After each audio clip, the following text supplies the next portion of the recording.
Okay. So the next question, question 2. Question 3 होगा I guess. ठीक, question 2. लिखो मेरे साथ. Find the time period. Find the time period capital T of oscillation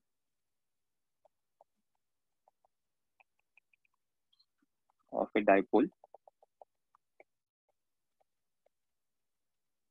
placed in a uniform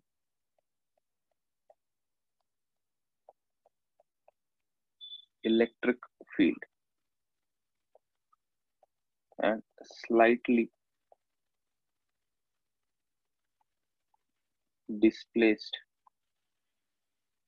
from its equilibrium position. Equilibrium position में dipole को रख दिया. Straight line दिखाते दिखाते ये बताएंगे इलेक्ट्रिक फील्ड है.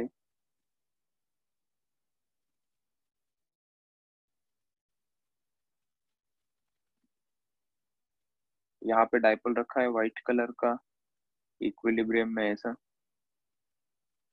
माइनस क्यू, ये प्लस क्यू.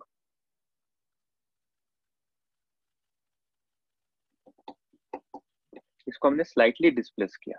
देखो क्या कह रहे हैं वो कि this is a dipole placed in A electric field E. इसको हमने स्लाइटली डिस्प्लेस किया. स्लाइटली थोड़ा सा डिस्प्लेस कर लेते हैं. स्लाइटली ऐसा डिस्प्लेस करेंगे, displace it slightly like this. तो ये प्लस क्यू यहाँ आ गया, माइनस क्यू यहाँ. ये एंगल कितना है? थीटा. तो काफी छोटे एंगल से हमने इसको डिस्प्लेस करना है. अब तब होगा क्या, जब इसको डिस्प्लेस करोगे तो इसके ऊपर इधर फोर्स लगेगा, ये इसके ऊपर फोर्स आएगा, फिर से अपने पोजीशन में आ जाएगा, ये नीचे आ जाएगा. ठीक है. अब यहाँ पे होगा क्या, ये फिर से यहाँ से ना ऐसा नीचे आ जाएगा, ये पोजीशन से नीचे आ जाएगा. बोलो क्यों? Because of some inertia, because of its own inertia थोड़ा नीचे आ जाएगा. जब ये पहले यहाँ पे था, फिर ओरिजिनल पोजीशन 2 पे आ गया, वहां पे रुक नहीं पाया, पोजीशन 3 पे आ गया, मतलब प्लस क्यू यहाँ पे, माइनस क्यू यहाँ पे आ गया. ठीक है. इसके ऊपर फिर से फोर्स लगेगा यहाँ पे और पीछे यहाँ की तरफ, तो अपने ओरिजिनल पोजीशन 2 में जाएगा, फिर से 2 में रुक नहीं पाएगा, फिर 1 पोजीशन में जाएगा. So it will be oscillating between the position 1, 2 and 3. ऊपर, बीच में, नीचे, बीच में, ऊपर, बीच में, नीचे, बीच में, ऊपर, बीच में, नीचे, ऐसे करते करते इट विल ऑसिलेट. ठीक है. तो जब वो ऑसिलेट करेगा तो उसका टाइम पीरियड बताना है हमें, टाइम पीरियड कितना होगा. ठीक है. तो हमने क्या करना है, हम करेंगे कि लेट से कि इसको हमने थीटा एंगल से डिस्प्लेस कर दिया. मेरी आवाज आ रही है क्या? मुझे नहीं था, गहन सन्नाटा लग रहा है, डर सा लगने लग रहा है. आवाज आ रहा है तुमको मेरा?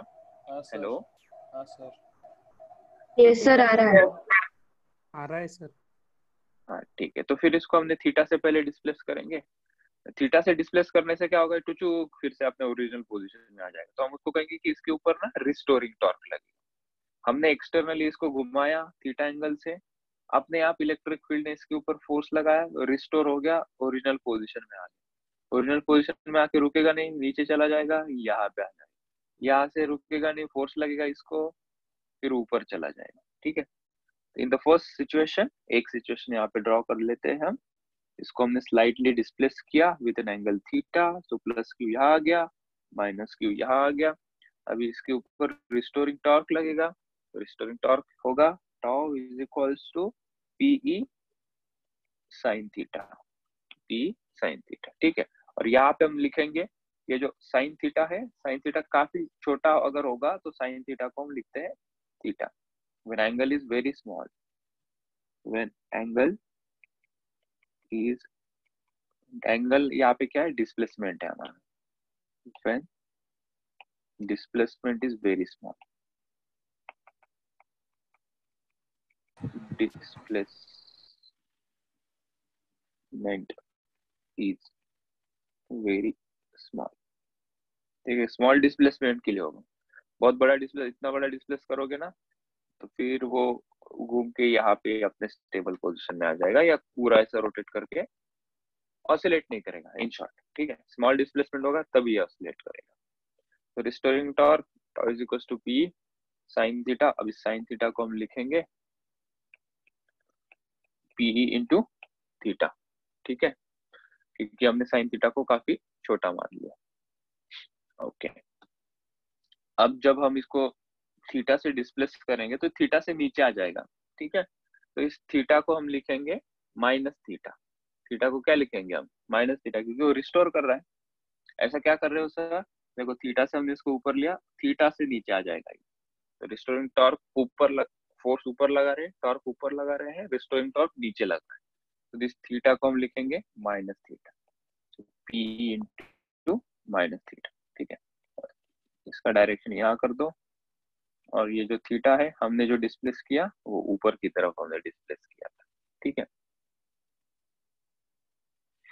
ओके, अभी हम टॉर्क को सब्स्टिट्यूट करेंगे आई इंटू अल्फा। टॉर्क को हम लिख सकते हैं i into alpha. So i alpha p minus इधर से लिख देते हैं, ये यहाँ पे थीटा, ठीक है। ओके, अभी कोई चीज ऑसिलेट करती है ना, तो मतलब वो सिंपल हार्मोनिक मोशन परफॉर्म करती है, ठीक है। So for body to oscillate, that is it will perform simple harmonic motion। Simple harmonic motion के लिए कंडीशन होती है f is directly proportional to minus x। जब हम ऑसिलेशन करेंगे तब और ये क्लैरिटी में आ जाएगा। ये कंडीशन होती है कि कोई भी ऑब्जेक्ट अगर ऑसिलेट करना चाहेगा, टू एंड फ्रो करना चाहेगा, तो जो रिस्टोरिंग फोर्स लगता है उसके ऊपर, ऐसा मान लो कि यहाँ पे कोई स्प्रिंग है, स्प्रिंग के ऊपर ऐसा ब्लॉक है, मैंने इसको एफ फोर्स से यहाँ पे खींचा, थोड़ी देर बाद उसका डिस्प्लेसमेंट यहाँ हो जाएगा, क्योंकि मैं राइट में खींचूंगा तो स्प्रिंग उसको लेफ्ट में खींच लेगी। तो जो फोर्स हम लगाएंगे उसके अपोजिट डायरेक्शन में उसका डिस्प्लेस होगा। वही कॉन्सेप्ट यहाँ पे लगा, मैं ऊपर इसको डिस्प्लेस कर रहा हूँ, ये नीचे आ जा रहा है, ठीक है। तो फोर्स का और डिस्प्लेसमेंट का डायरेक्शन अपोजिट है, इसलिए यहाँ पे हमने माइनस साइन दिया, ठीक है। अच्छा, तो अगर हम ये प्रोपोर्शनलिटी साइन हटा दें तो ये हो जाता है F is equals to minus K X. F को अगर हम एम ए लिखे तो माइनस के एक्स ऐसा आ जाएगा। देन देना यहाँ पे acceleration will be equals to minus K by M into X. तो इसको हम लिखते हैं omega square, omega square with this minus sign here, ठीक है। इस प्रकार से एक छोटा सा डेरिवेशन यहाँ पे करते हैं ऑसिलेशन के लिए। अगर यहाँ पे तो रोटेट हो रहा है ना, ये तो ट्रांसलेशन के लिए था, ट्रांसलेशनल एसएचएम। यहाँ पे बॉडी रोटेट हो रही है, लिखते चलो, जितना समझ में आ रहा है एसएचएम का उतना लिख लो, जरूरी भी है ये। जब हम ऑसिलेशन करेंगे उसकी क्लैरिटी और आ जाएगी। और यहाँ पे तो बॉडी रोटेट करी है ना, तो रोटेशनल एसएचएम है ये, रोटेशनल एसएचएम। तो ए को लिखेंगे alpha is equals to minus omega square, तो कांस्टेंट है एज इट इज लिखेंगे। एक्स यहाँ पे डिस्प्लेसमेंट था, यहाँ पे वो हो जाएगा थीटा। तो we will be using this formula alpha is equals to minus omega square theta, ठीक है। तो अल्फा का है मेरा, किसके लिए चल रहा है ये पूरा? ये चल रहा है इसके लिए। ये हमने यहाँ पे इक्वेशन लिखा, उसके अंदर मुझे ये सब्स्टिट्यूट करना है, ये अल्फा। इस अल्फा को मैं दौड़ते हुए से यहाँ पे सब्स्टिट्यूट कर दूंगा। तो मुझे मिलेगा आई अल्फा को हम फिर से लिख देते हैं माइनस पी थीटा।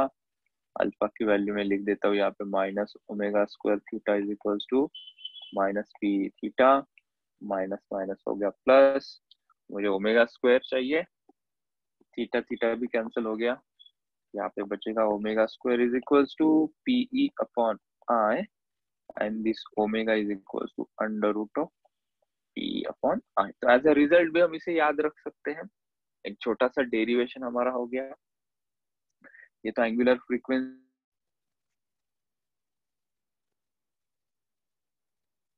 होगी। हमें टाइम पीरियड पूछा है, सी हमें पूछा है टाइम पीरियड, तो हमें पता है omega is equal to 2 pi upon capital T, this 2 pi upon capital T is equal to under root of P upon I. तो टाइम पीरियड कितना हो जाएगा? 2 पाई, ये इधर चला जाएगा, आई ऊपर जाएगा, पी नीचे आ जाएगा। तो this will be I upon PE, this is the time period.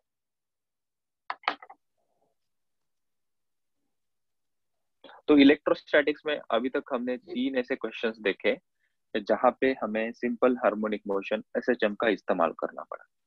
पहला जहां पे हमने वो 2 चार्ज पार्टिकल के बीच में एक तीसरा चार्ज पार्टिकल रख दिया था और उसका भी स्टेबल अनस्टेबल इक्विलिब्रियम की बात की थी, तो वो भी SHM परफॉर्म कर रहा था। सो वहां पे और ये यहाँ पे 2 जगह पे हमें सिंपल हार्मोनिक मोशन का एक क्वेश्चन देखा। सर वरती स्क्रॉल करता का थोडं।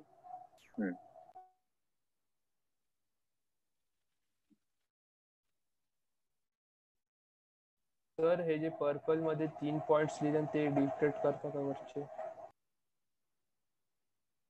पर्पल मध्ये ये वाला क्या? हाँ सर, वो और उसके नीचे के 3। ये जो इंग्लिश में लिखे वही क्या? नहीं सर, ऊपर के विजिबल नहीं है? ऊपर के 3 लाइंस है ना सिर्फ वो। ये वाला, ये torque is equals to P sine theta है। हाँ torque is equals to P sine theta हो गया।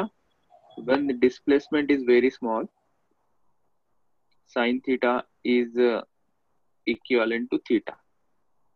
तो इसके नीचे लिखा है torque is equals to P into theta.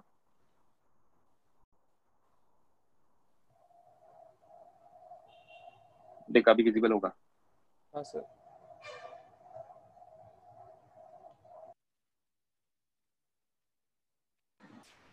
Sir हम्म आज प्लीज नोट्स पाठवा ना सर, मी लेट जॉइन झालो आणि आता स्टार्टिंगच्या राहिले। पहला क्वेश्चन है यहाँ, यही से चल रहा है। Okay this is the first question of today's lecture.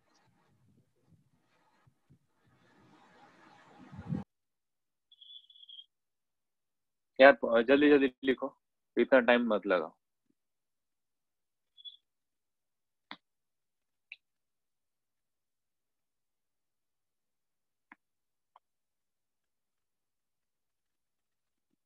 Sir zoom out करो ना।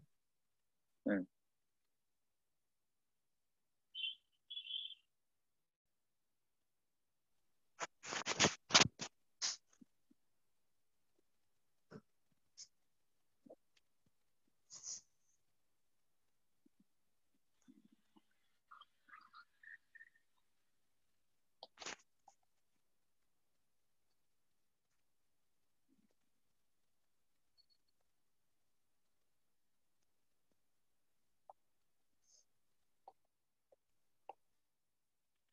चलो भाई आगे क्वेश्चन करते हैं। तीसरा बस last 2-3 line. Example 3 on this dipole.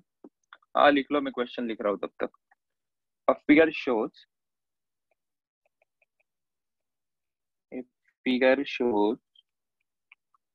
three charges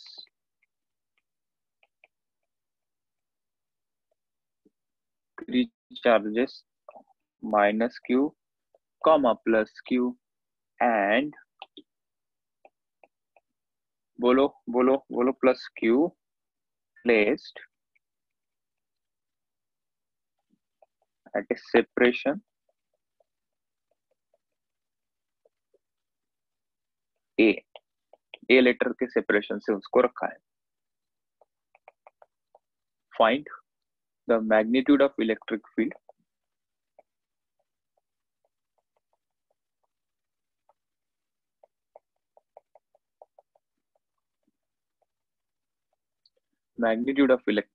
at point P at a distance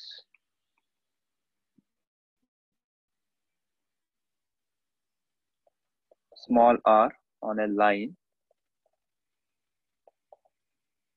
perpendicular to line joining these charges.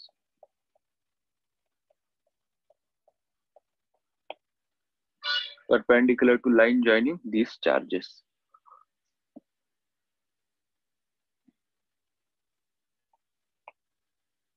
तो 3 चार्जेस इस तरीके से, यहाँ पे minus Q,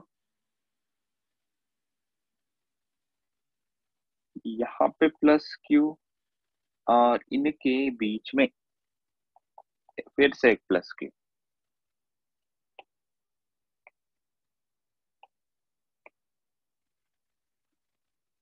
This distance is A and this distance is also A, and there is a point placed here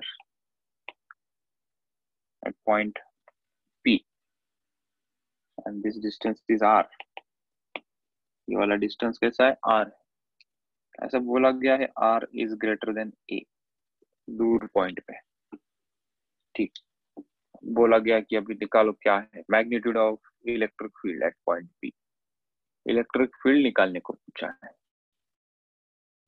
तो कुछ सा एक सिंगल चार्ज है, इसके because of this charge electric field निकाल लेंगे, और because of this two charges, अरे वाह ये तो डाइपोल है, बिकॉज ऑफ डाइपोल यहाँ पे इलेक्ट्रिक फील्ड निकालेंगे। उसका डायरेक्शन पीछे की तरफ होगा क्योंकि डाइपोल का डायरेक्शन आगे की तरफ होता है और इलेक्ट्रिक फील्ड का डायरेक्शन पॉजिटिव टू नेगेटिव पीछे की तरफ होगा।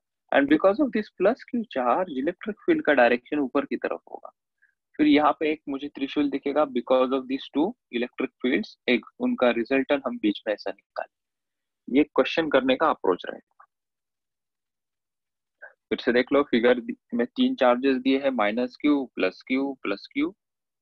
Find the magnitude of electric field at point P, जो कि r डिस्टेंस पे रखा है और ये तीनों चार्जेस के बीच का डिस्टेंस a और a दिया है। तो हमें निकालना है net electric field at point p. तो दिमाग क्या लड़ा है हमने कहा कि ये प्लस क्यू चार्ज को as a single entity consider करते हैं।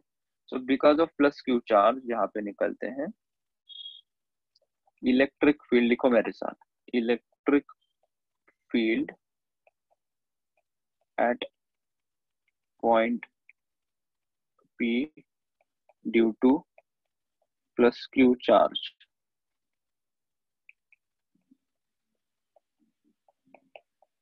मिडल वाला charge, because of this middle वाला चार्ज इलेक्ट्रिक फील्ड हम निकालते हैं। ठीक है, उसको E1 नाम देंगे, E1। ठीक है, सो E1 वेक्टर। पहले तो डायरेक्शन जान लेते हैं, इसका डायरेक्शन क्या होगा, प्लस क्यू चार्ज है, प्लस क्यू चार्ज हमेशा away from the charge act करेगा। So this is the direction of electric field E1, electric field E1। Formula क्या होगा, मतलब ये अगर ये x डायरेक्शन है तो ये कौन सा डायरेक्शन है, y डायरेक्शन है। ठीक है, और पॉइंट चार्ज है, plus q charge is a point charge. Point charge के लिए इलेक्ट्रिक फील्ड का फॉर्मूला सबसे आसान होता है KQ/R²। कौन सी दिशा में चल रहा है ये, जे कैप, ऊपर की तरफ, तो ऊपर जे कैप दिखा दी। That's fine, that's enough. अभी दूसरा, electric field due to, second, electric field due to dipole,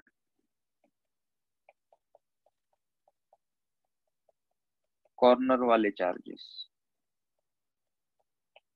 उसको नाम देते हैं हम E2 वेक्टर से। ठीक है, सो E2 vector is equals to, उसका डायरेक्शन क्या होगा E2 वेक्टर का, पीछे की तरफ। हमने देखा है कि एक्सियल पॉइंट पे अगर पॉइंट रखते हैं हम, डाइपोल होता है तो डाइपोल के अपोजिट डायरेक्शन में ये लगता है। अगर एक्सियल पॉइंट यहाँ पे रखते हैं तो in the direction of dipole electric field act होती है। और ये पोजीशन के लिए जो हमने E2 नाम दिया है, फॉर्मूला में पता है वो होता है, क्या होता है फॉर्मूला, क्या होता है, KP/R3, दैट इज KP/R3। कौन सी डायरेक्शन में, आई कैप, वो भी कैसा, पीछे वाला, सो माइनस आई कैप, तो नेगेटिव साइन दे दिया। ठीक है, P को लग देंगे हम, P इज इक्वल टू क्या होगा, Q into distance between them is 2a। Substitute कर दो भाई, so E2 is equal to minus K, बोलो बोलो सुन रहा हूँ मैं।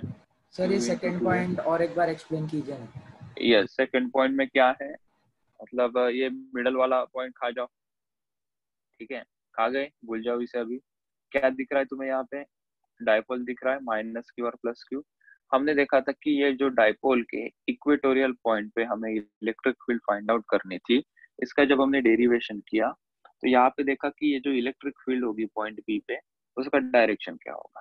ठीक है, तो हमने ऐसा कुछ यहाँ पे निकाला था, फिर यहाँ से ये निकाला था, इसके कंपोनेंट्स लिए थे, इसके ऐसे कंपोनेंट्स लिए थे।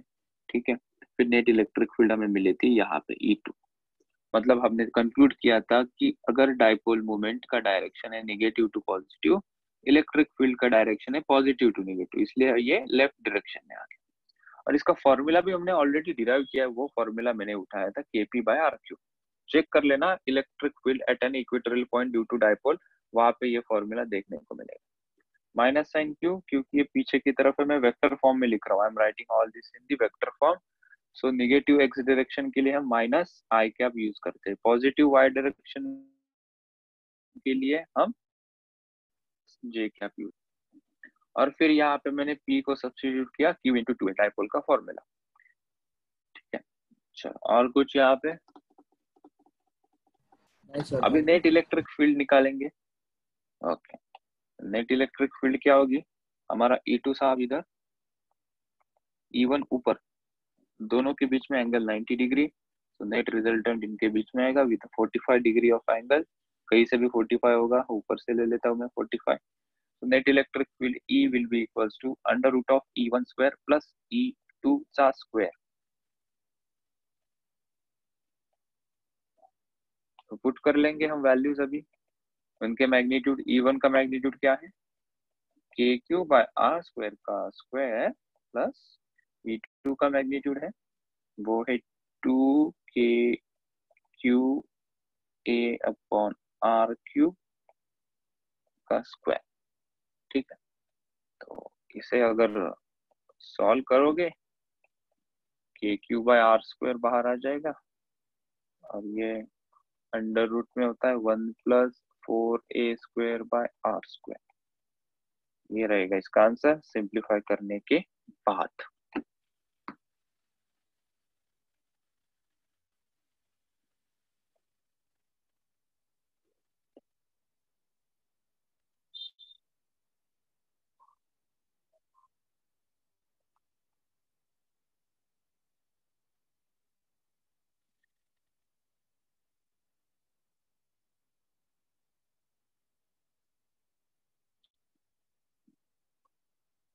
निखिल लिहिलेस का बाळा? हां लिहितोय सर, पुढची थोडी फिगर पाहिजे बघायची होती. ओके,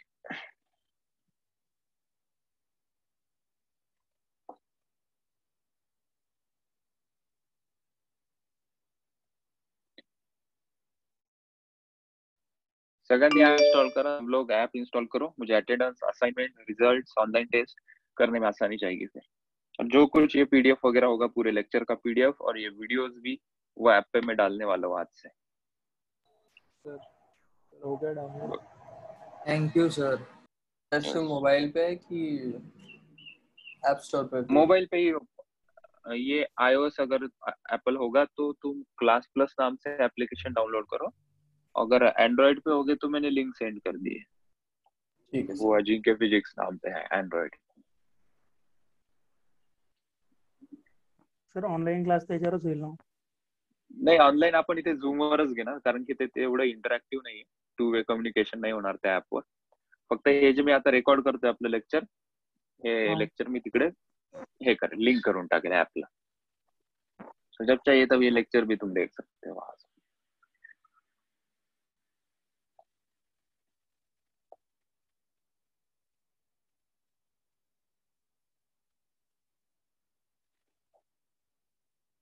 गर्ल्स हो गया तुम्हारा, लिहिलंय सगळं मुलींनी? Yes sir. Yes sir. Okay, so एक क्वेश्चन, फिर हम नया कॉन्सेप्ट पढ़ेंगे, इलेक्ट्रिक पोटेंशियल एनर्जी। एक और एक क्वेश्चन करेंगे तो सेटिस्फैक्टरी प्रैक्टिस हमारी हो जाएगी कि डायपोल के क्वेश्चन किस तरीके से आएंगे और हम कैसे हैंडल करेंगे। ठीक है, तो क्वेश्चन की लैंग्वेज काफी बड़ी है, तो मैं इसको सिंप्लीफाई कर देता हूँ क्वेश्चन को।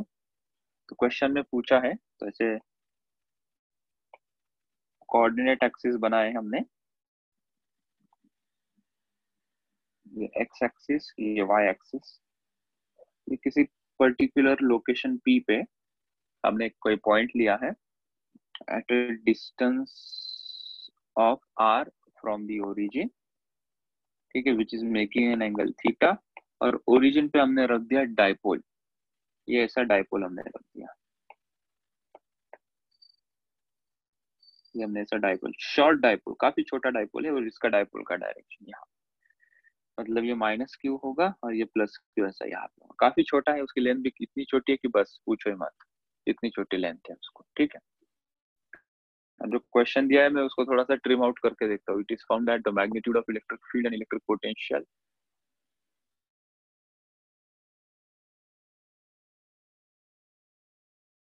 it is found magnitude of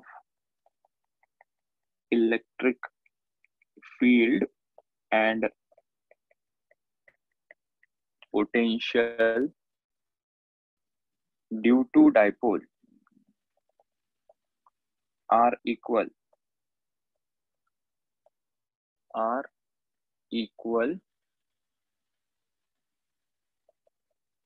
at a point √5 meter from origin.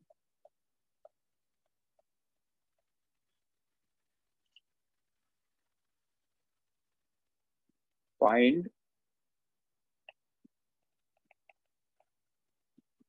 the position vector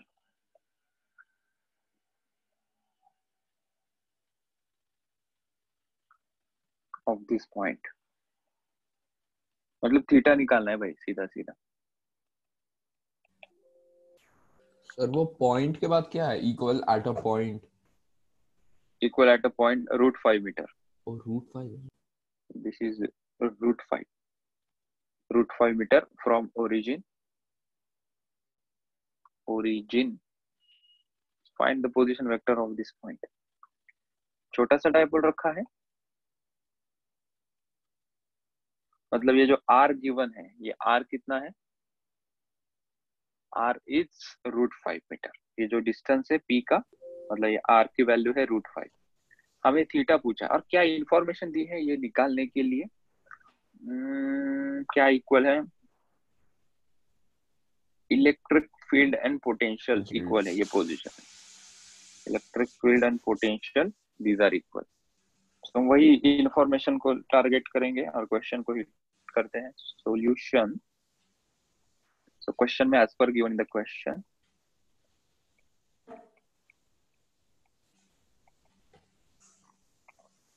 question electric field at point P is equals to electric field potential at point, electric field और potential दोनों equal. ये particularly theta angle पे हमने लिया है point P dipole से, तो ये डेरिवेशन नंबर 3 है। पहला डेरिवेशन ऐसा था, यहाँ पे -q + q, पॉइंट P यहाँ रखा था, फिर हमने पॉइंट को यहाँ रखा, फिर पॉइंट को हमने यहाँ रखा। सो this is the third case, at any point you can find the electric field using this simple formula. You can check out in the derivation number 3, that is kp/r³ और under root में ऐसा 1 + 3 cos² theta, ये होता है। Potential का formula, electric potential due to dipole, शायद से ये कवर नहीं किया मैंने, पोटेंशियल ड्यू टू डाइपोल वो इसके बाद कवर करेंगे। अभी के लिए तुम लिख लो फॉर्मूला इसका, kp/r² cos थीटा। ठीक है, ठीक, अभी कट कर देते हैं। यहाँ पे जो जो चीजें दिखती है, केपी कट हो गया, ये r², यहाँ पे r बचेगा। What we are left with 1/r और अंडर रूट में 1 + 3 cos² थीटा। इसको स्टार कर देता हूँ, ठीक है, मैं समझ जाऊंगा उसका क्या करना है बाद। 1/r under root of 1 + 3 cos² theta is equals to cos theta squaring on both side, squaring on both side, तो ये हो जाएगा 1/r², 1 + 3 cos² theta is equals to cos² theta. r कितना दिया है, √5 दिया है, so this is 1/5, 1 + 3 cos² theta is equals to cos² theta. और ये सॉल्व करो और मुझे बताओ क्या होता है आंसर।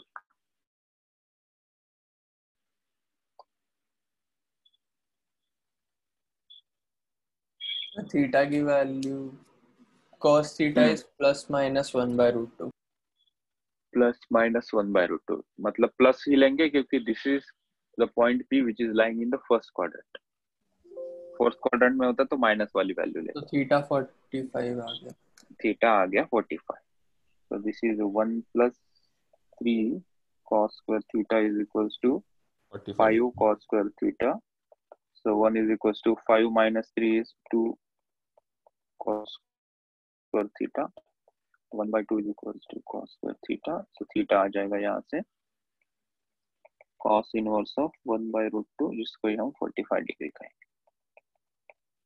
प्लस वैल्यू लेंगे हम because it is lying in the first quadrant.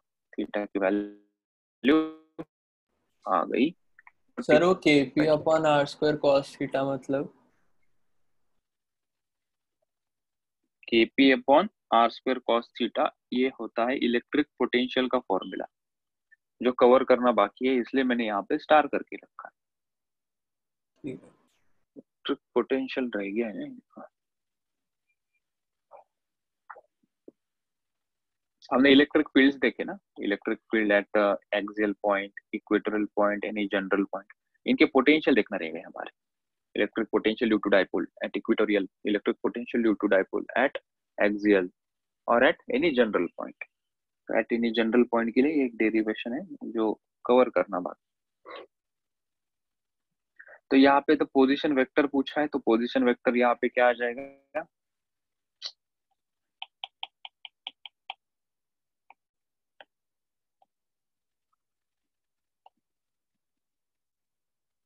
तो पोजीशन वेक्टर, ये डायग्राम फिर से यहाँ पे पी निकालते हैं। ये आर, ये एंगल कितना है अभी 45 डिग्री। अगर इसको हम कंपोनेंट में लिखेंगे, इस आर को, आर का एक कंपोनेंट होगा ये आर कॉस थीटा और ये हो जाएगा आर साइन थीटा और ये रहेगा आर। तो आर को हम लिख सकते हैं क्या कंपोनेंट के फॉर्म में, R cos theta I cap plus R sine theta J cap. ठीक है,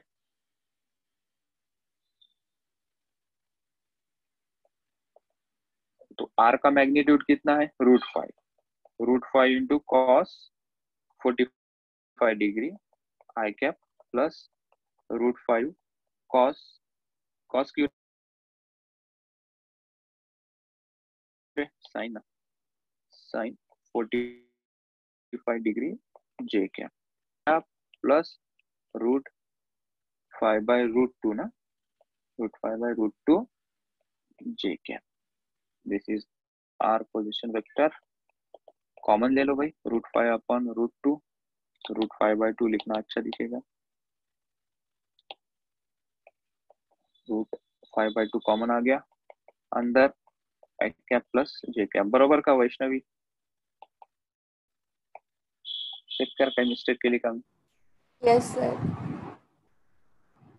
ठीक है, चलो ये रहा हमारा आंसर, जल्दी जल्दी से लिख लो इसे। और भी कुछ क्वेश्चन बन सकते हैं वो मैं डीपीपी में डाल दूंगा, तो ऐसे ही बहुत सारे क्वेश्चन एक ही टॉपिक के ऊपर बहुत समय चला जाएगा। These questions are enough to practice। बाकी के प्रॉब्लम आज डीपीपी में अपलोड कर दूंगा एप्लीकेशन के ऊपर। अभी हमें देखना है इलेक्ट्रिक पोटेंशियल एनर्जी।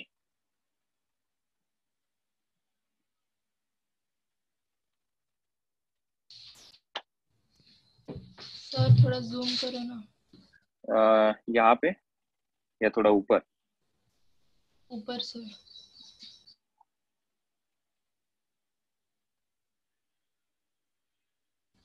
बस। और थोड़ा नीचे जूम आउट कीजिए ना।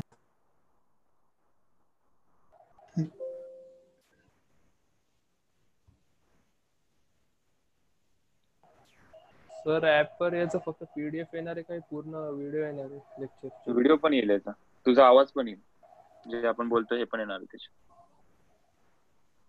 आज तेरी बहस नहीं आई। आज सोई हुई शायद।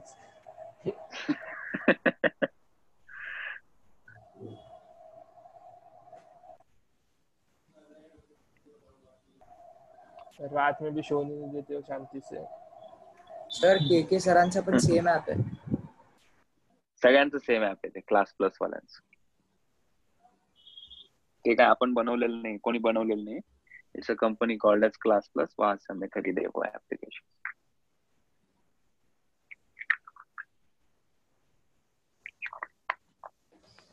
करो के नीचे स्क्रॉल करूँ इसे. हाँ कब से रुका हूँ.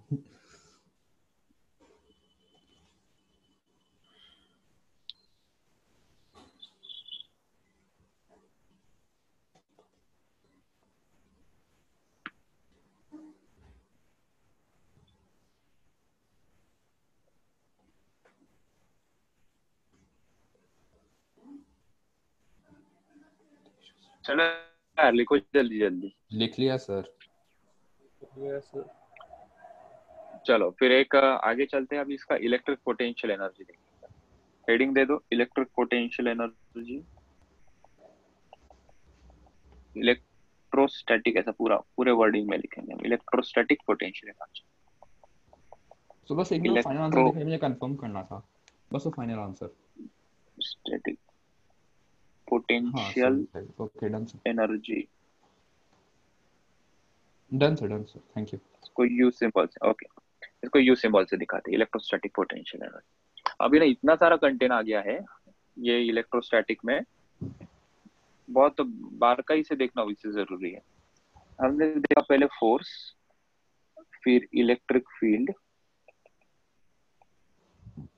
सर इलेक्ट्रिक फील्ड के बाद हमने नहीं, ये मत लिखो. ये तुम्हें थोड़ी अंडरस्टैंडिंग ठीक से आ जाए कि हम कहाँ स्टैंड कर रहे हैं उसके लिए बता रहा हूँ. इलेक्ट्रिक पोटेंशियल हमने देखा. इलेक्ट्रिक डाइपोल का हमने इलेक्ट्रिक फील्ड देखा. इसका क्या देखना बाकी है इलेक्ट्रिक डाइपोल का? यही क्या सर अब इलेक्ट्रिक पोटेंशियल. और इसका हम देखेंगे इलेक्ट्रिक पोटेंशियल एनर्जी. ठीक है. और ये हम टॉपिक इसके बाद ये पहला कवर किया, दूसरा, ये तीसरा, ये 4 और ये 5th beat electrostatic potential energy. और इन सब के ना लगभग फॉर्मूले एक जैसे दिखते हैं. इसके अंदर भी हमने कितने केसेस किए. हमने फिर स्पीयर के लिए देखा. स्पीयर के 3 केसेस किए, conducting, non conducting, hollow solid. फिर वायर की इलेक्ट्रिक फील्ड देखी. फिर हमने शीट की इलेक्ट्रिक फील्ड देखी. फिर हमने क्या क्या क्या नहीं देखा, बहुत कुछ देखा. फिर इलेक्ट्रिक पोटेंशियल पे भी हमने बहुत सारे केसेस देखे, जैसे इलेक्ट्रिक फील्ड के अंदर देखे थे स्पीयर के लिए, वायर के लिए, शीट के लिए. वैसे हमने पोटेंशियल के लिए देखे. उसके बाद हमने डाइपोल अभी गर्मा गर्म देखा है. उसके भी हमने 2 चीजें देखनी बाकी है. हमने उसका सिर्फ इलेक्ट्रिक फील्ड देखा है डाइपोल के कारण. उसका पोटेंशियल और पोटेंशियल एनर्जी देखना बाकी. हाँ ऑब्वियसली इसका टॉर्क वगैरह, इक्विलिब्रियम वगैरह, वो छोटी छोटी बातें सब के अंदर हमने कर ली. So we are here electrostatic potential. ये हर किसी के लिए कहेंगे हम. ये डाइपोल के लिए निकालेंगे. फिर ये ऐसे 4 पॉइंट्स यहाँ पे दिए होंगे. अगर तुम्हें याद हो, थोड़ा सा रिकॉल करके बताऊं तुम्हें, तो यहाँ पे अगर ऐसे चार पॉइंट अगर लेते हैं हम, plus Q plus Q plus Q plus Q, तो ये 1 करोड़ बार हम क्वेश्चन कर चुके हैं. इसके सेंटर ओ में इलेक्ट्रिक फील्ड हम निकाल चुके हैं. इसके सेंटर में हमने पोटेंशियल भी निकाला था. इलेक्ट्रिक फील्ड वेक्टर क्वांटिटी है. अपना अपना डायरेक्शन देख के यहाँ पे ये कैसा किया कि ओ इलेक्ट्रिक फील्ड यहाँ पे 0 आ गया. हमने कहा कि यहाँ पे इलेक्ट्रिक फील्ड 0 आ गया. इलेक्ट्रिक पोटेंशियल निकालने के लिए हमने क्या किया था, इलेक्ट्रिक पोटेंशियल चार्ज का साइन भी देखना पड़ता है. तो इसका प्लस इसका प्लस इसका प्लस इसका, तो ये 0 नहीं होगा. तो ये जो क्वांटिटी आएगी दैट विल बी नॉन 0. ठीक है. तो ये दोनों का अप्रोच हमें पता था क्योंकि हमने पढ़ा था इलेक्ट्रिक फील्ड और इलेक्ट्रिक पोटेंशियल. डाइपोल को तो खैर हमने अभी पढ़ा है. इलेक्ट्रोस्टैटिक पोटेंशियल एनर्जी इसकी निकाल सकते हैं. सो 3 चीजें हम निकालते हैं किसी भी चीज, electric field, electric potential and electrostatic potential energy. तो हम ये वाला देखने जा रहे हैं अभी, इलेक्ट्रोस्टैटिक पोटेंशियल एनर्जी. ठीक है.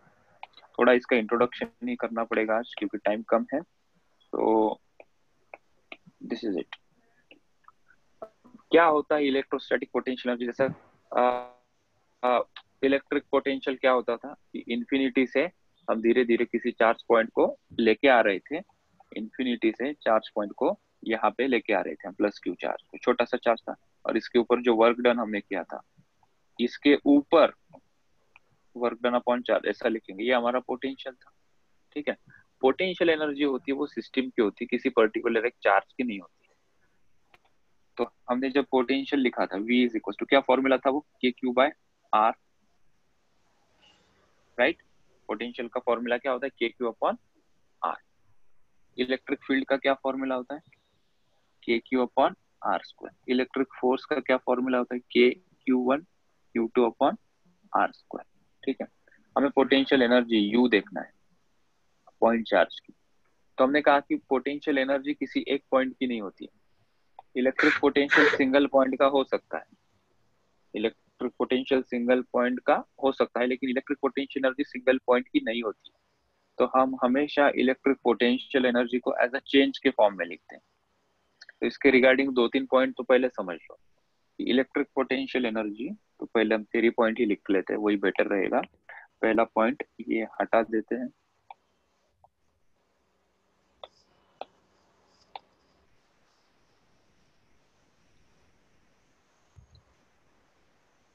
फर्स्ट पॉइंट इसके अंदर लिखेंगे electrostatic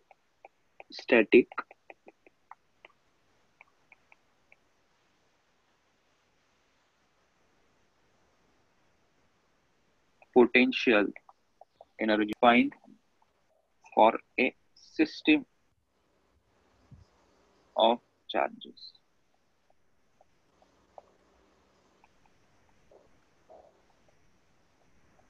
Electrostatic potential energy for a single को हम isolated charge कहते हैं। Isolated charge does not exist। पहले तो समझ लो ये सब चीजें ना, ये सभी काल्पनिक चीजें, उसका रियल लाइफ से कोई लेना देना नहीं है। ठीक है, ये हमारे कन्वीनियंट के हिसाब से फिजिक्स में हमने ये चीजें बताई है। कल जाके तीसरा साइंटिस्ट आएगा कि ये सब कचरा हटा दो, ये अभी नया से ये नया फिजिक्स होगा, this is the new physics. तो हमें ये पूरा कचरा हटाना पड़ेगा, नया पढ़ना पड़ेगा। ठीक है, so this is all this assumptions, पूरे अजम्पशन बेस्ड, ऐसा होता है वैसा होता है। हम इन्फिनिटी पे पोटेंशियल 0 मानते हैं, ना किसी ने इन्फिनिटी देखा है, ना उस वहां जाके किसी ने पोटेंशियल देखा। यार मुझे बताओ, ये सीधा सीधा उल्लू नहीं बना रहे क्या हम? इन्फिनिटी पे मैंने कहा कि पोटेंशियल हम क्या करते हैं, 0। ना हमने कभी इन्फिनिटी देखा, ना वहां जाके तुम पोटेंशियल 0 कैसा देखोगे? तो ये पूरे अजम्पशंस होते हैं, ये जो सब चीजें है ना, पूरी काल्पनिक पात्र है, सभी हमारे कन्वीनियंट के लिए कुछ चीज एक्सप्रेस करने के लिए हमें ये बताना पड़ता है। ठीक है, electric potential energy for single isolated point charge does not exist. ठीक है, और यहाँ पे एक नीचे एक नोट लिखते हैं, पोटेंशियल एनर्जी कोई भी रहो, पोटेंशियल एनर्जी चाहे यहाँ पे वो इलेक्ट्रोस्टैटिक है या ग्रेविटेशनल पोटेंशियल एनर्जी कहेंगे, या हमारी mgh वाली पोटेंशियल एनर्जी जो वर्क पावर एनर्जी में हमने देखी थी, कोई भी प्रकार की पोटेंशियल एनर्जी, उसका हम हमेशा चेंज ही दिखाते हैं। Potential energy is always expressed as change in potential energy. ठीक है, इसको एज अ चेंज ही बताते हैं हम। पोटेंशियल एनर्जी बताना ऐसा कोई सिग्निफाई नहीं करता, चेंज इन पोटेंशियल एनर्जी बताना सिग्निफाई करता है। ऐसा क्यों, समझने में आसानी होगी अगर हम एक एग्जांपल लेते हैं। सर तो इलेक्ट्रोस्टैटिक और इलेक्ट्रिक पोटेंशियल एनर्जी में क्या डिफरेंस है फिर? इलेक्ट्रोस्टैटिक और इलेक्ट्रिक का मीनिंग एक ही है। इलेक्ट्रोस्टैटिक पोटेंशियल या इलेक्ट्रोस्टैटिक, मतलब फिर से बोल, पोटेंशियल और पोटेंशियल एनर्जी के बीच में डिफरेंस पूछ रहा है क्या तू? नहीं, मैं बोल रहा आपको, आपने जब वो 5-7 पॉइंट दिए थे ना, मतलब हम यहाँ तक आ गए, तो उसमें आपने पहले इलेक्ट्रिक पोटेंशियल एनर्जी लिखा था, फिर इलेक्ट्रोस्टैटिक लिखा था। हाँ, इलेक्ट्रिक मतलब उसका वो पेट नेम है, इलेक्ट्रोस्टैटिक उसका वो डॉक्यूमेंट वाला नाम है।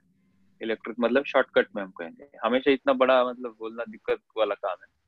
तो electrostatic and electric means the same. हाँ, तो मैं बोल रहा था कि पोटेंशियल एनर्जी को हम डिफरेंस के फॉर्म में लिखते हैं, it is express always in the form of change. ठीक है, ऐसा लिखते हैं उसको, delta U. Delta represents change, you नहीं लिखते जनरली। तो ऐसा क्यों करते हैं उसका मैं एग्जांपल देता हूँ, ठीक है।